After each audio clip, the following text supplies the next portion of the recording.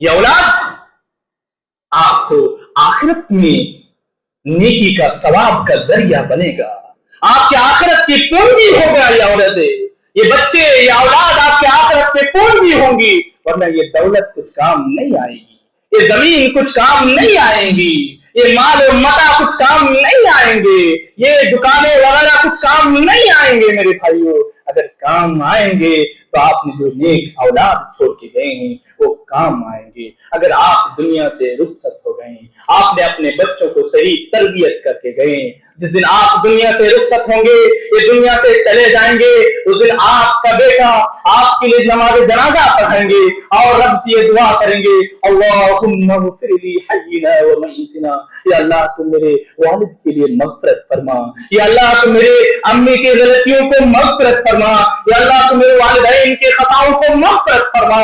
جب جنازہ اٹھا کر لے جایا جائے گا، قبر کے اندر دفن کرنے کے لیے لے جایا جائے گا،